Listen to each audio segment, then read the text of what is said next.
বন্ধু মনে পড়ে না রে আগের সেই আড্ডাগুলার কথা? কত আড্ডা দিতাম আমরা একসাথে। দেখ তোদের সাথে মিশতাম বলে ফ্যামিলির লোকেরা কত কথা বলতো, কত মার খাইছি রে ভাই। তাতে তোদেরকে বলে বুঝাতে পারুম না। তারপরও দেখ বন্ধু, তোদেরকে ছাড়ি নাই। আছে টাকা কামানোর জন্য আমি বিন্দেশি, কিন্তু এখান থেকেও তোদের কথা মনে পড়ে, আর চোখ দিয়ে অবিরত পানি পড়ে রে ভাই। দেখ ভাই, তোদের সাথে কাটানো কিছু মুহূর্ত আছে যেটা কখনো ভুলার মতন না।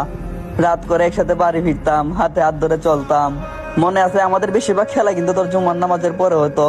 জুম্মার সময় নামাজটা আদায় করার পর পরে আমরা চলে যেতাম একসাথে আমাদের সেই মাঠটাই, যেখানে যাওয়ার পর পরে আমরা খেলা শুরু করতাম। খেলা শেষ করার পর পরে চলে যেতাম চাচার ওই চায়ের দোকানে। সেখানে যাওয়ার পর পরে শুরু হইতো বিল নিয়ে দ্বন্দ্ব। কিন্তু আজ দেখ বন্ধু, কি থেকে কি হয়ে গেল। একা একা রাস্তা দিয়ে বের হওয়া লাগে, একা একা চলা লাগে, আর কেউ বলে না যে বন্ধু আই দোকানে যাবি, আই বন্ধু বাজারে আজকে নতুন মার্কেট হইছে, আই বন্ধু এখানে ঘুরতে যাবো।